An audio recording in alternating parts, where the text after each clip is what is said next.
साल आप चुनाव जीतेंगे, लेकिन नेहरू को फिर भी वहां खड़ा पाएंगे, क्योंकि अथॉरिटेरियनिज्म के खिलाफ पार्लियामेंट्री डेमोक्रेसी के प्रतीक हैं नेहरू। वो ढाल हैं, वो रक्षा कवच हैं। दगड़ियों, नेहरू वो लकीर है जिसे हर कोई तय नहीं कर पाएगा। इधर अभी जो सत्र संसद में चल रहा है, उस सत्र में बिहार के सांसद मनोज झा ने नेहरू को जिस तरीके से अपने संबोधन में परोसा है, उनको मनोज झा का यह भाषण सुनना चाहिए। क्योंकि अथॉरिटेरियनिज्म के खिलाफ पार्लियामेंट्री डेमोक्रेसी के प्रतीक हैं नेहरू। वो ढाल हैं, वो रक्षा कवच हैं। और मैं आपको बताऊं कि जयप्रकाश जी ने जब इंदिरा जी को, वो इंदू लिखा करते थे, जब चिट्ठियां लिखी ना इमरजेंसी के दौरान, तो नेहरू को इन्वोक किया। I am writing to you in the name of your father Jawaharlal Nehru. वो ऐसे व्यक्ति थे, जब उनकी आलोचना नहीं होती थी तो छद्म नाम से अपनी आलोचना स्वयं करते थे। तो मैं क्या कहूं, जयप्रकाश जी का कश्मीर पर जो नेहरू जी को चिट्ठी थी या इंदिरा जी को चिट्ठी थी, अगर वो चिट्ठी आज मनोज कुमार झा अपने नाम से कॉपी पेस्ट करके लिख दे, तो सर शाम तक मैं टेलीविजन डिबेट में विलेन बन जाऊंगा। अगर हम संविधान दिवस मना रहे हैं, क्या फ्रीडम के बारे में नहीं बात होनी चाहिए? दोनों तरफ ऐसी बातें हो रही हैं, मेरी कमीज सफेद, तुम्हारी कमीज गदली। अरे साहब, संविधान की कमीज देख लो, वो गदला ना हो, उस पे दाग ना पड़े। ये हमारा दायित्व होना चाहिए। आज से 25 वर्ष बाद मैं इस सदन में नहीं होऊंगा, हम में से बहुत लोग नहीं होंगे। जब 100 साल पे चर्चा हो रही होगी, बहुत चर्चा होगी, लोग विश्लेषण करेंगे, जैसे आज हम करते हैं कि नेहरू को यह करना चाहिए था, नेहरू ने वो नहीं किया। 100 साल बाद कोई आपके बारे में टिप्पणी करे, मैं जीवित नहीं रहूं, संभवतः मैं सदन में नहीं रहूंगा, लेकिन वो भी अच्छा नहीं लगेगा सर, अशोभनीय लगेगा।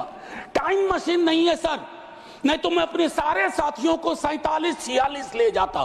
खून की नदियां बह रही थी दोनों तरफ। उस दौर में एक ऐसे देश के निर्माण का संकल्प, गलतियां हुई होंगी। आप विलेन क्यों बनाते हो भाई? विलेन मत बनाओ, आपसे भी गलतियां होती हैं, हमसे हुई हैं।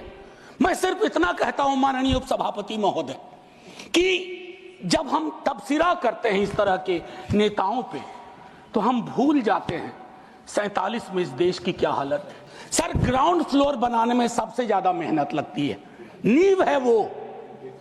नेहरू और अंबेडकर, पटेल, आजाद ने नींव डाली।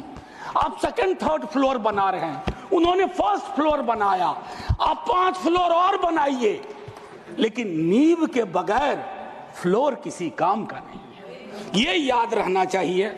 सर, 44 आर्टिकल जो कि ड्राफ्ट में 35 था, उससे पूर्व आर्टिकल 39 क्लॉज सी है sir, about concentration of wealth. Income inequality का इस देश में जो आलम है, हम टाइम बॉम्ब पे बैठे हुए हैं। टाइम बॉम्ब है ये, और ये सबको इंपैक्ट कर रहा है, ना सिर्फ गरीब मजलूम वर्गों को, मध्यम वर्ग को।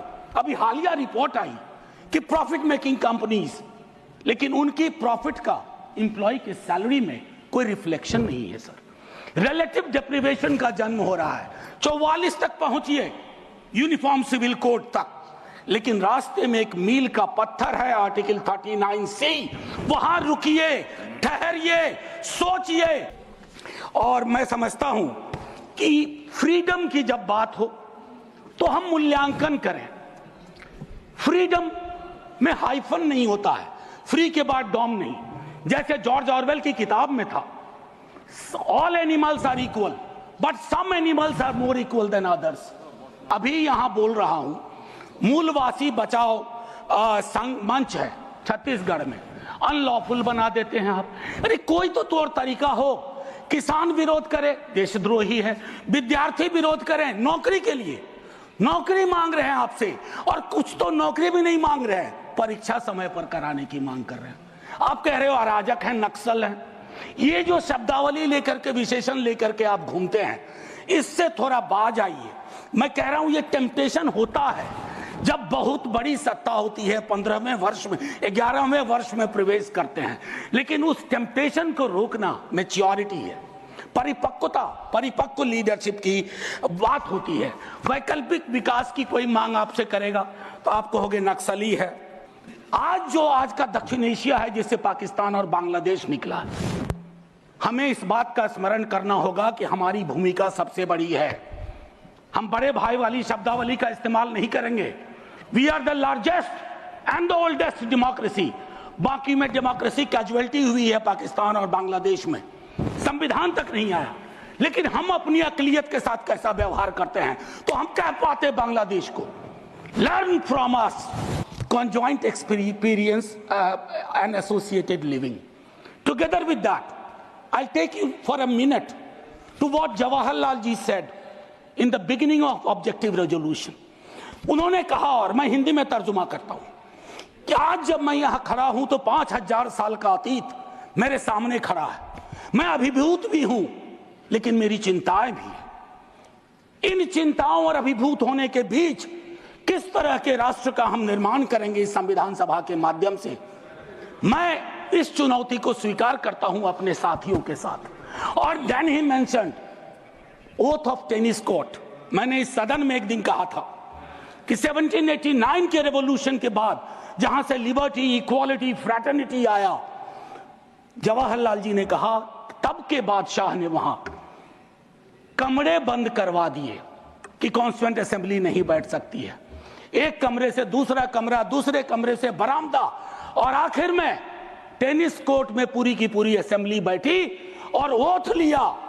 उसको कहते हैं ओथ ऑफ टेनिस कोर्ट। उन्होंने क्यों यह उदाहरण दिया कि हमारी डेमोक्रेसी में भी कभी इस तरह के चैलेंज आ जाए तो संसद इमारत की मोहताज नहीं होगी।